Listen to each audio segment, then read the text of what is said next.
नमस्कार मैत्रिणींनो. चुरमा मोदकासाठी गव्हाचं जाडं पीठ दळून आणलं होतं, त्याचीच डाळबट्टी केली. खूप सुरेख होते. तर जाडं पीठ, गूळ, मीठ, हरभऱ्याची डाळीचं पीठ आणि तेल आणि ओवा एवढं सगळं साहित्य घ्यायचं आणि छान असं मिक्स करून घ्यायचं या पद्धतीने. ॲक्च्युली ते पीठ जाड असतं त्याच्यामुळे ती ऑलरेडीच क्रंची होते, पण हे सगळं घातल्यामुळे बट्टी हलकी होते आणि पचायला पण हलकी होऊन जाते.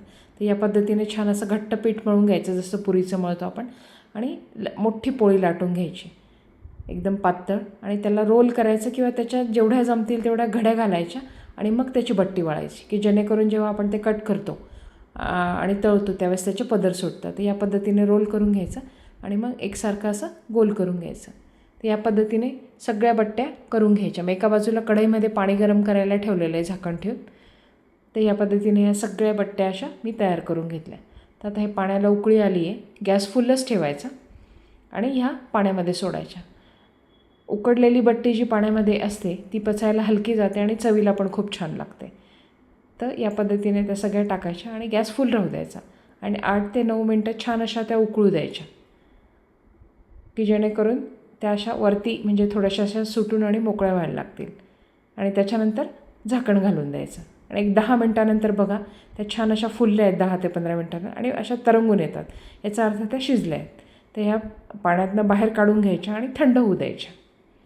बघा या पद्धतीने छान अशा शिजून जातात त्या आणि ऑटोमॅटिक अशा तरंगायला लागून जातात. तर समजायचं की ही बट्टी आता शिजली आहे असं.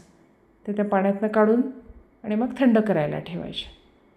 तर हे बघा थंड करायला ठेवलं आहे आणि हे पाणी जे आहे ते वरणासाठी वापरायचं. खूप चविष्ट लागतं याचं वरण, कारण ते बट्ट्या उकळलेल्या असतात. त्या थंड झाल्यावर अशा छान कट करून घेतल्या.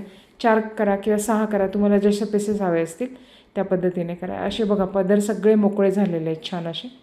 त्या पद्धतीने कट करून घेतला आणि तेल असं छान मंद आचेवर तापू द्यायचं आणि लो टू मिडियम हीटला छान अशा कुरकुरीत तळून घ्यायच्या. हळूहळू सावकाश, तळायला घाई नाही करायची, म्हणजे ती बट्टी खूप वेळापर्यंत तशीच अगदी क्रिस्पी आणि कुरकुरीत राहते आणि पदर सुटतात तिचे छान असे. याच्यामध्ये सोड्याचा आपण अजिबात वापर केलेला नाही आहे. फक्त तेल, मीठ, गूळ, दही, ओवा आणि हरभऱ्याच्या डाळीचं पीठ एवढंच घातलेलं आहे. तर बघा तुम्ही या पद्धतीने अशा छान त्या तळून घ्यायच्या.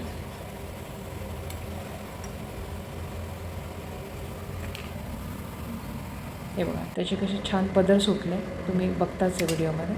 आणि तुम्ही हे केलं कट आवाज घेतला तर त्याचा असा कटकन आवाज येतो छान असा. या पद्धतीने दळून घ्यायच्या. करून पहा नक्की. एन्जॉय. थँक्यू. डाळ बाटी चुरमा.